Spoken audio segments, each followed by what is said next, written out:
All right, guys. Thank you for joining me this morning. Uh, Speaking of, again. So every time I start the show, I um, I have the commercial here. I have a commercial here, commercials playing, and I noticed that they're selling us a lot of, or trying to sell us a lot of cheap Chinese garbage. Thank you for the 5x5, Stifler's mom, Mr. Landfill. Never look back, Christian Prepper. Thank you. What's going on, Moldy Soldier? Mr. Mike, thank you for the 5x5. Appreciate it. So, and good morning, Adriana. So I find it interesting that YouTube's having an ad problem, right? So, um, Henry, thank you for the 2x4. So, they're having an ad problem. They had announced that a lot of all of us actually are going to be taking another hit, whatever the fuck that means.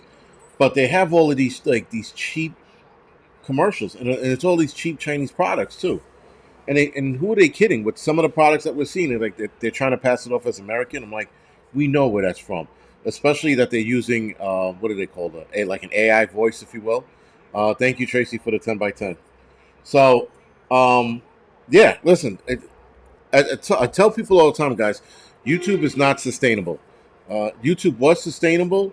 No, you know what? YouTube is never sustainable. YouTube, guys, unfortunately, is a stepping stone. You get on YouTube, you make your money. As you're making your money, you think of an exit strategy because you can't stay on here forever. But anyway, that's a different conversation for a different day. I guess you would call it greed. I mean, again, they're cutting the content creators' money, right? So, and I had always seen that coming. And it was a YouTuber I followed where he talked about it. He said this is not forever. Remember MySpace? Everybody thought MySpace is going to be forever, and supposedly it's still around, but Facebook took over. Facebook's not going to be forever. Now, the one thing about YouTube that makes it last as long as it does, it's a search engine.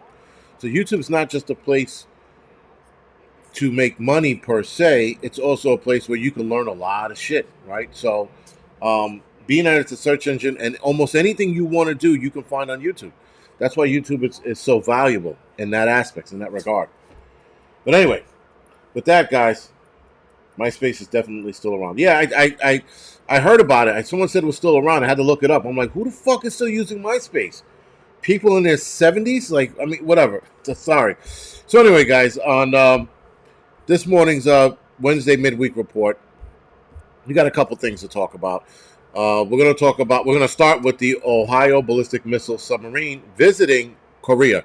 Now, when I read the article yesterday, the day before, actually, it was a few days ago, they said that they were sending uh, ballistic missiles, submarines to South Korea. Now, all I heard was they're sending them there to strategically place subs in case something happens. Now, one would think maybe it has something to do with Taiwan. I don't know. Taiwan is pretty far away from South Korea. Taiwan's approximately 935 miles away from uh, South Korea. So there's no way that a sub is going to make that distance in any amount of time. It would take them probably a couple weeks, if I'm not mistaken, to get there. Those subs don't travel that fast. They don't have supersonic subs. I know that the Chinese were working on a supersonic sub. I don't know if they sorry about that. I don't know if they got around to actually getting it done, which I doubt very much they did, because a sub traveling that fast in water would almost be impossible.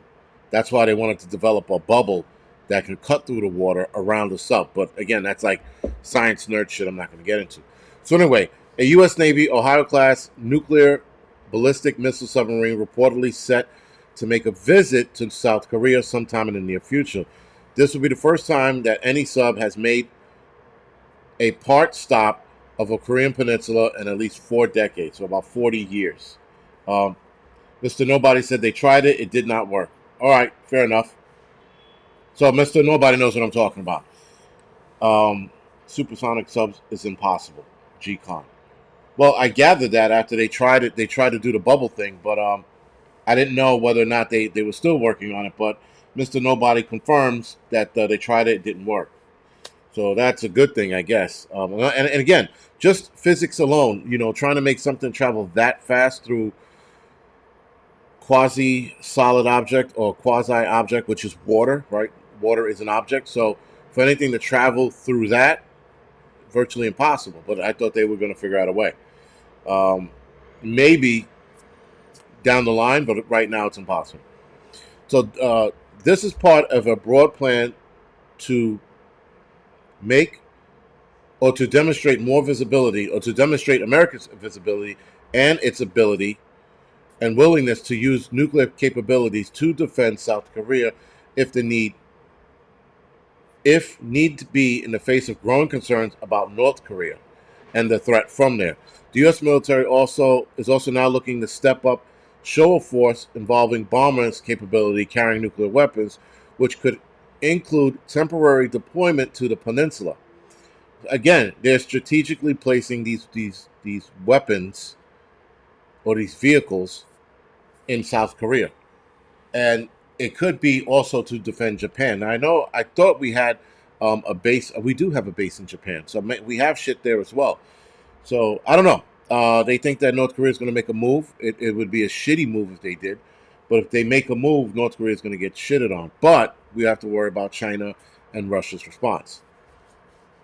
Show of force around the peninsula, South Korea, involving U.S. bombers as well as other American and South Korean combat aircraft have become routine in response to North Korea's missile testing and other provocations. So, again, they're gearing up for something. Now, a lot of people seem to think that we're gearing up to go to war with China, which could also be the official or the real excuse or reason behind this as well. That puts us in that region and that makes us super deployable. Now, again, we do have a base in Japan, if I'm not mistaken. So they're gearing up to attack, or they're gearing up to see what China does or what North Korea does. Who knows? But I think this is more for China than it is. This is more for China than it is actually North Korea. That all being said, the bombers in question have often been conventional only B-1s rather than nuclear capability types. It's also important to remember that these kind of flights also occur regularly for years prior to the period of tension between the United States and North Korea during President Donald Trump's term in office. So they're trying to that last part. They're trying to make it seem like that the tension built was between Donald Trump's time in office, or because of Donald Trump's time in office, which obviously is clear and utter bullshit. Anyway, guys, with that being said, I think this is logistics. That's all it is. And they're trying to get everything in place just in case some shit pops off with either North Korea or China. Now, they're never going to mention China in these articles because they don't want to piss China off. We have this thing with China where, we're I think we're gearing up for them, but we're not saying it because we don't want any kind of response from China as of yet. I also noticed that the United States military is putting more funding into the defense fund because they think we're going to get into something very soon. So the defense budget, which was supposed to be cut, went up, but I don't know by how much. Maybe somebody could fill me in on that. Also, moving right along. Sorry, looking at the comments. Vermont. So last night I said Vermont became the second state to allow assisted suicide. That was not true. I was wrong and mistaken. Vermont became the 10th state to allow assisted suicide. They became the second state to allow non-residents. So, if I want to go to Vermont because I'm tired of fucking living, and you have to have, if I'm not mistaken, a lot of these states, not all of them, but a lot of these states, you have to have a medical condition that allows you to have an assisted suicide. In a lot of cases, it's cancer, and brain cancer is one of them. Brain cancer hurts, right? So chronic headaches, the unforgivable headaches, the change in personality, the change in temperament, I would see would be one of those ways. There's other cancers also that's really painful as well. But right now, you don't have to be a resident of Vermont to go there and off yourself. You can't just say I'm tired. I'm tired of living. I want to end it all. You have to have a reason, and it's only for terminally ill people. I don't know if Alzheimer's or dementia falls under that, but it should. Attack first deploy. So, all right, sorry, just trying to.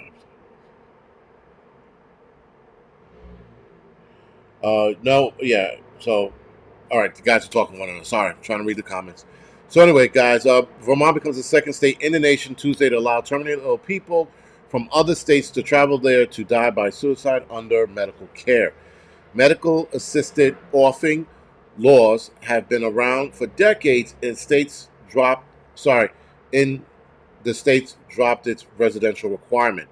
So that's what Governor Phil Scott signed on Tuesday, was allowing people from other states or non-residents to come there and off themselves. So, support of this law hailed change through critics warn it could lead to Vermont becoming the death tourism spot. I don't even know if that's a thing, but okay. Daryl, what's going on, man? I don't know if that's a death tourism. This is the last place I want to fucking visit, Vermont. I want to have cheese, look at trees, eat some maple syrup, and die. I don't know if that's a thing, but whatever.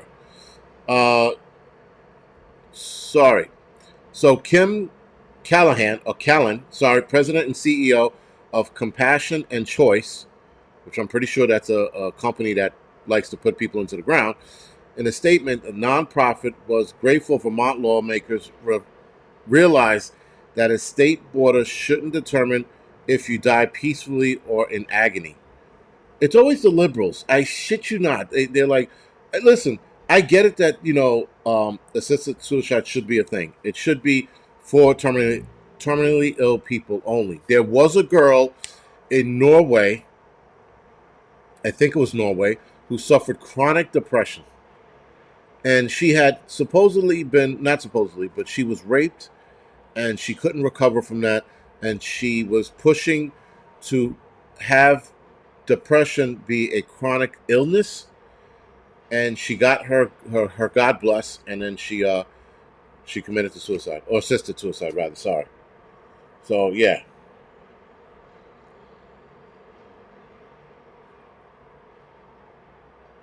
Yeah, where the fuck did that come from? Pinball a racist? That's not. I don't. No, not at all. Not even close to true. But okay. And J Marine Base said Okinawa, Japan. Yeah, my Marine currently there. All right, thank you. Wasn't sure if Okinawa was still a thing because I'm not in the military. Anyway, with that, back to the thing that I'm reading.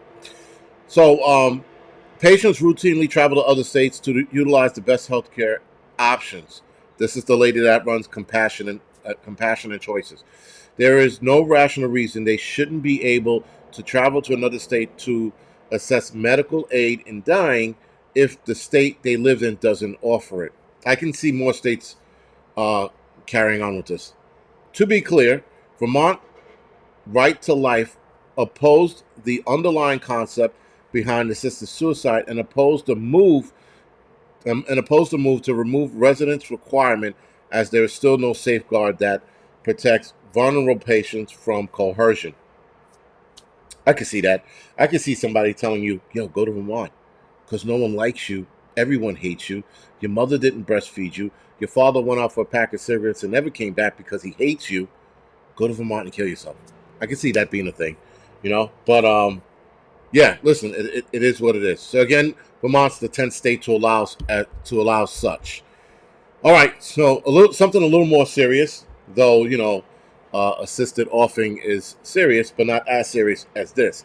So the godfather of AI, his name is Hinton. He left Google to start speaking against AI. So they call him the godfather of AI. So over decades in his long career, Hinton pioneering work on a deep learning and neural network helped the foundation for AI technology we see today. Um, there has been a spasm of AI introduction in recent months. San Francisco-based startup OpenAI, which is run by Microsoft, or Microsoft-backed rather, OpenAI, and then Microsoft-backed company ChatGPT, my fault, rolled out its latest artificial intelligence, ChatGPT 4, in March. Other tech giants have invested in competing tools, including Google's Barb. I don't know what the fuck that means, but anyway, Hinton says right now they're not intelligent as us so far, as far as he can tell, but they soon will be, and we will see this in the near future. He had an interview with MIT. Hinton also pointed out bad actors may use AI in ways that could have detrimental impact on society. I mentioned that in my video on this channel, on the Angry Truth channel, when I talked about AI. I have a part 1 and part 2. And again, there's so many more things that bad actors can do with AI. I can't even think of it right now.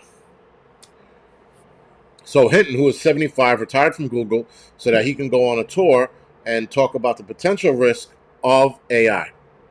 A number of AI researchers have also expressed concerns about racial, gender, and other forms of bias in AI systems, including text-based large language models that are trained on huge troves of human writing and can amplify discrimination that exists in society.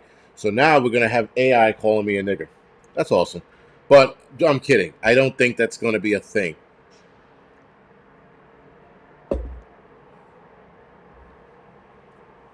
Hinton was one of 3 AI pioneers in 2019 that won the Turing Award, an honor that has become known as the industry text version of the Nobel Peace Prize. 2 other winners, Yosha Bengio, and Jan Luchon, have also expressed concern about the future AI. Those 2 guys are also AI pioneers, or AI technicians, if you will. Bengio, a professor at University of Montreal, signed a petition late March calling for tech companies to agree to a 6-month pause on developing powerful AI systems. That's a good thing. I didn't know about this AI, but whatever. So with that, interesting, guys. If these people who've developed AI are now taking a step back and going, "What the fuck did we do? This is bad," right? And now they're talking about the downside of it.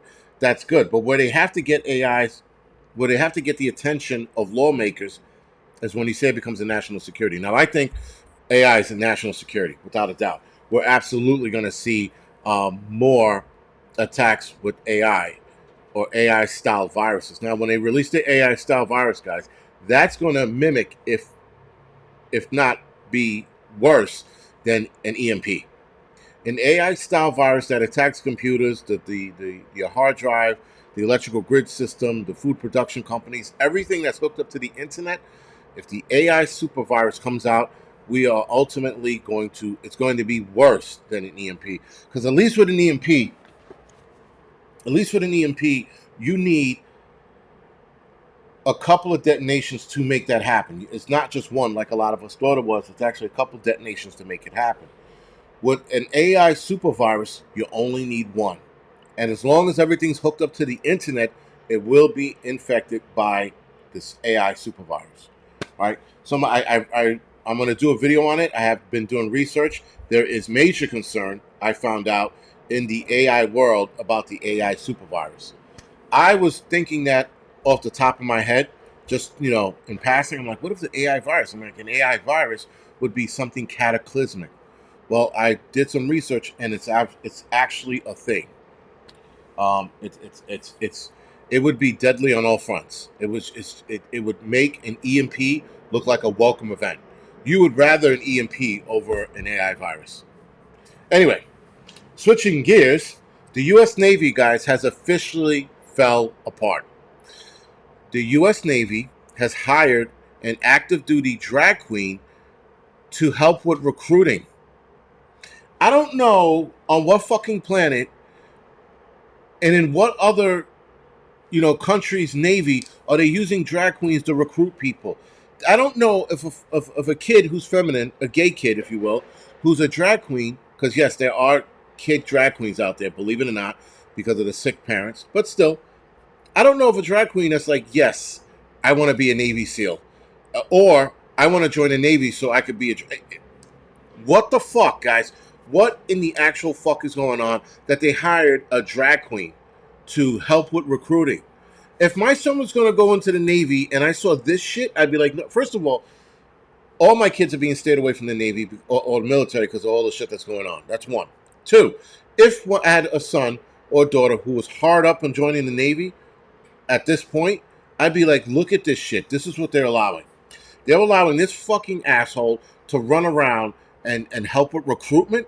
How the fuck is this helping? I need someone to explain this to me. Make it fucking make sense, because it doesn't.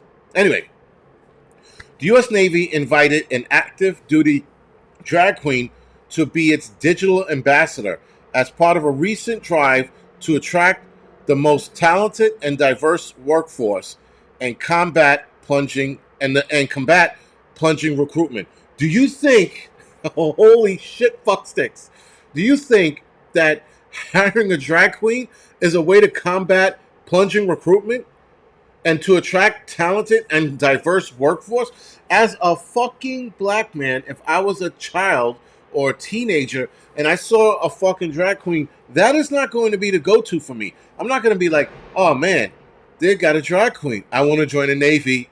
Says no one. Oh my fucking god, what the fuck is going on? Like, seriously, what in the actual fuck is this? I don't even think I could get to this part. So anyway, this guy's name is Yeoman Second Class. Oh, Yeoman, my bad. Yeoman Second Class Joseph Kelly. Of course, his name is Joshua Kelly. Joshua Kelly sounds like a fucking gay name. Anyway, and I know if anybody's named Joshua, I'm not gay. Today you are. So, who identifies as non-binary, was appointed as the Navy's first of 5 digital ambassadors in a pilot program that ran from October to March. Kelly, whose stage name is Harpy Daniels, it should be Herpes Daniels, whatever, has shared his journey on TikTok and Instagram, where he describes how he began performing on board and became an advocate for people who were oppressed for years in the service. Being a fucking drag queen, it is not the spot in the military. He says that they were oppressed for years in the service. You're not supposed to be It's the military. There's a bit of oppression in the military because you are following orders. You are doing what you're told. If you don't want to be oppressed, you don't go into the service. Simple. You want to serve your country. Yes, there is a time that there is an oppression. You have to follow orders. You can't do what you want. You have to be a part of a unit that defends this country. I don't fucking know why this is a thing. Anyway, I'm going to try to get through this. I'm muscling through. From joining to 2016 and being able to share my drag experience of my off time with my fellow sailors, my God, the Navy is hitting all the stereotypes. Any stereotypes that you ever heard with the Navy, especially when you hear Marines, not arguing, but breaking the Navy's balls, and the Army breaking the Navy's balls. The Navy is actually standing up to that stereotype. The fuck is going on? Anyway, in November, when announcing the appointment as a digital ambassador to their more than 8,000 followers, I have fucking more than 8,000 followers. 8,000 followers is nothing, guys. That's telling you what's going on. And this is Mr. Kelly. He has 8,000 followers after doing this. Oh shit, man! What the fuck? Like, seriously, how? I didn't like. Okay. So to be fair, guys, what I did with this one is I read a little bit about it and then I copy and paste a lot of it because I was just like, I was annoyed. I was watching a guy's video, and his video, he's flopping his hair around, and he's doing the bullshit with the shoe, which the shoe thing is pretty cool, I have to admit. And the shoe thing is where the guy's sitting in the chair, and he'll put on he'll have a dress shoe, and he'll flip the dress shoe in the air, and then he'll swing his leg over, and he's sitting there in a snazzy suit. Or it's a cool trend, but only a few people can pull this trend off, right? And so he did this trend. He did this thing where he did it with a heel, and then he was in drag queen. And I'm like, what the fuck? So now I didn't know to this extent that they were pushing him. I don't know. I don't understand how this is going to help with recruiting. I really don't. Feminized men, whether you're gay or drag queen, and most drag queens, if not all drag queens, are gay, I don't see them going, I want to join the military. Now, yes, if you want to fuck a bunch of dudes, that's probably the only reason why you join the military. But for getting your hands dirty, getting it done, getting grimy, getting into combat, that's man shit. And there are even gay guys in the military that don't subscribe to this shit. They're like, what the fuck is going on? You know, listen, there's enough gay men, not the feminine kind, actual men who are looking at this shit and going, what the fuck? Like, your sexuality, guys, has nothing to do with the military. You would defend this country and defend the Constitution. You walking around in drag is not an experience that needs to be shared in the military. It should be shared on your off time, on your Instagram, fine. But while you're in the service, you need to buckle that shit up. You need to tighten it up and fucking serve your country. And then when you're done with your 4 years or 6 years and you're out, then you can do what the fuck you want. This non-binary bullshit too, you're a fucking dude. It's yes sir, no sir. Not yes they, no we, none of that shit. Yes sir, no sir. The military, guys, we are, if I'm not mistaken, the only military, maybe Canada, that is doing this kind of shit. Everybody else is keeping the military strong and tough because there is shit coming down the pike. We're going to have to get into it. And now the rest of the militaries around the world are laughing at us. Even the small Mobutu African militaries are probably laughing at us. Are these fucking guys serious? Nobody else is entertaining this shit but us. And we have a drag queen who's representing the U.S. Navy? What the fuck? And Sun said, Russia's more than laughing. And the Chinese are laughing. I don't get it. I just don't get how this is going to help with recruiting. If a kid... Listen, I'll stand in a recruitment right now in front of recruiting offices right now and be like, don't join the Navy. Matter of fact, don't join any of the military because they have drag queens representing the American people. When was the last time you seen a drag queen fight anybody's war? When was the last time you seen a Dylan Mulvaney fight anybody's war? Again, guys, the feminine men will not fight the wars. Feminine women don't even fucking want to join the military. Women who normally join the military have a harder exterior. They're more dudeish than not. I know some of you women might disagree, but for a lot of women I've met, I've yet to see. And when I mean feminine ladies, I'm talking about like, you know, what's her name? Susan, what's the name of All My Children? Or Whitney from Different Worlds, right? You know, like really feminine women, dainty women is what I mean. Sorry. They don't join the military. Gay men who are super feminine or dainty do not join the military. So if you have a dainty soldier, what is he going to do? Is he going to be able to get into a fist fight with somebody after their close quarters, their weapon malfunction? You think they're going to get into it? No. He's going to try to smack the guy till it stings, and the guy's going to fucking beat his balls off. That sounded gay, but you get my point.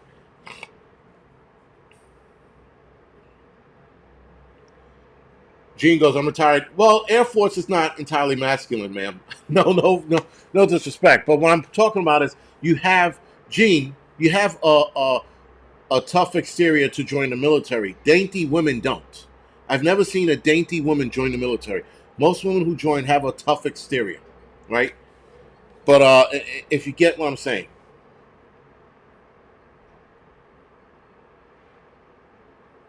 Yeah, there was something about a guy wearing a dress and mash. I thought that was one episode. I can't, whatever. Still.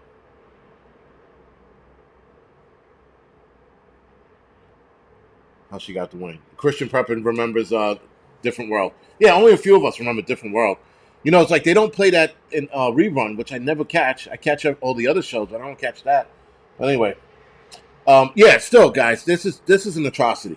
This is fucking bad. Now, this um, stunt, if you will, was last year. Last year, actually, started October and ended in March.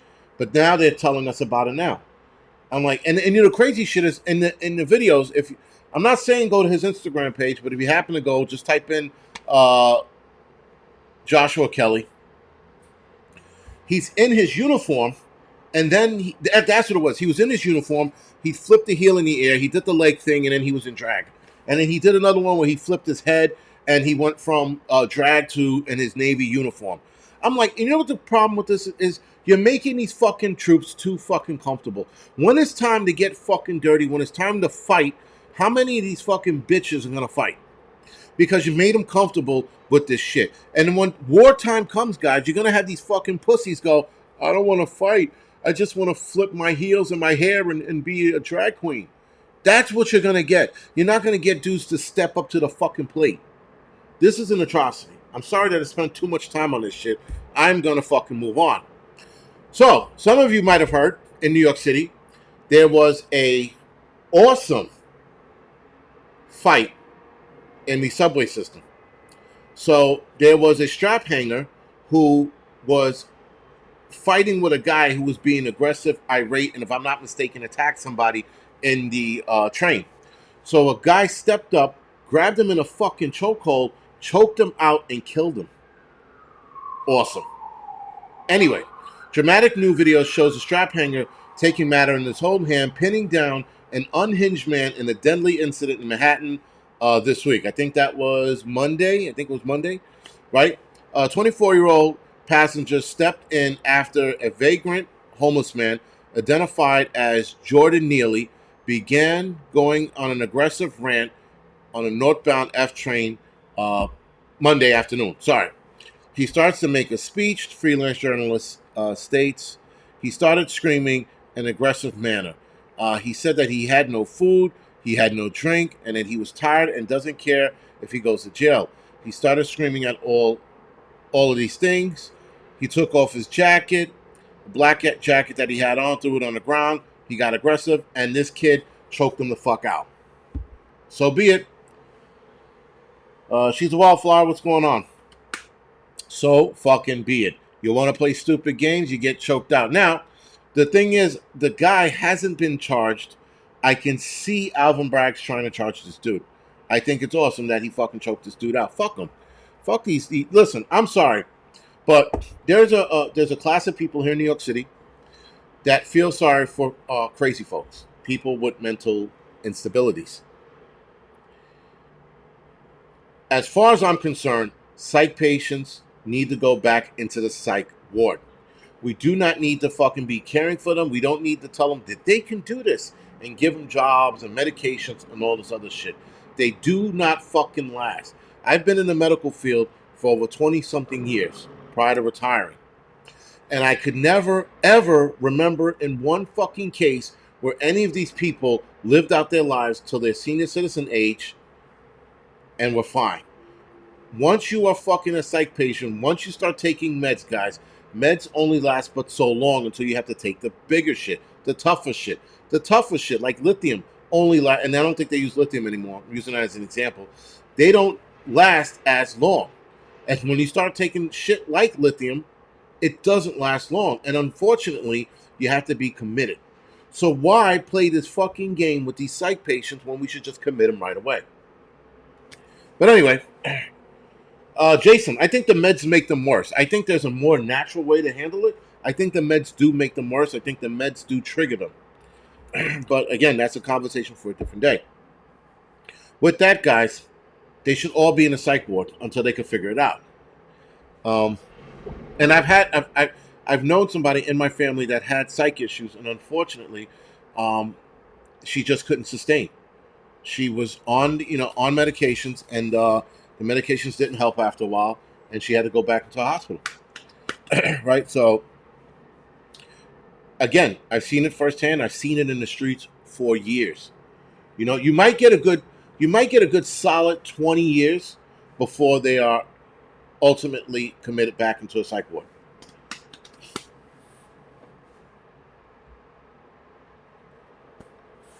Yeah. So anyway, guys, on the last note, we're going to talk about Jamie Foxx. Now, somebody in my description section, comment section of one of my videos, talked about Jamie Foxx being sick. Now, I thought this was what happened to him 2-3 weeks ago.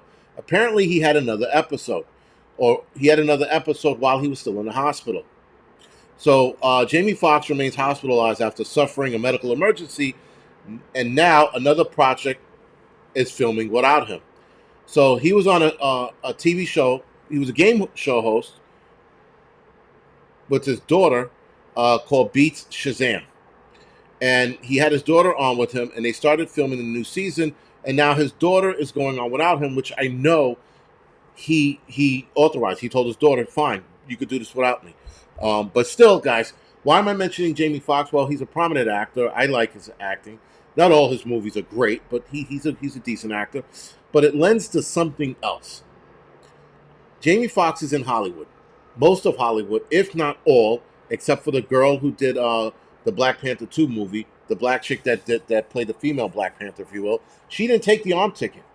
She got her balls broken. She's still around. Look at all of the actors that are suffering from these medical emergencies. Right? So again, guys, this is a case in point. And now they're not telling us what it is, which is a little more suspicious. Normally, they're quick to tell you, well, Jamie Foxx had a stroke, he had this, he had that. Whatever he has going on is directly connected to the arm ticket. But they're not going to tell us. He said, Darryl Fox is good, and never mind.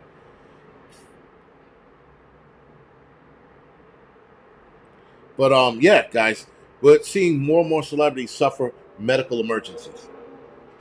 You know, and the only thing to do now is to fight it. Now, I know that there's this rumor going around online. I did a video on it as well, talking about the mRNA. Right now, guys, the mRNA is being tested. The Chinese just figured it out. This is who this, and again, why my conspiracy theory brain keeps going is the Chinese worked on a ingestible mRNA, an ingestible arm ticket. So it's no longer called an arm ticket because you're swallowing it.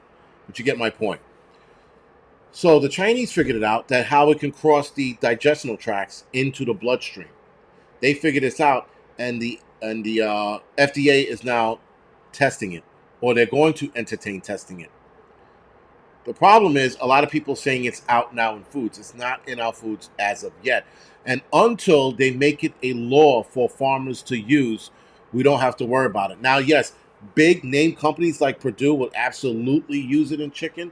So Purdue is going to lose a lot of fucking money.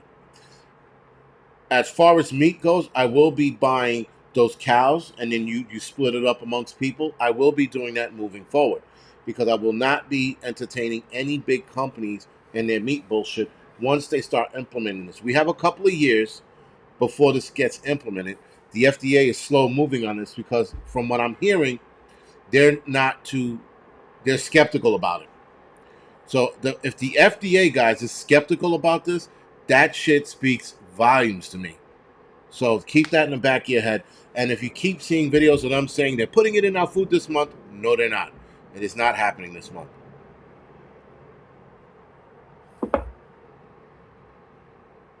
And by the way, when you talk to farmers will tell you it's not happening just yet.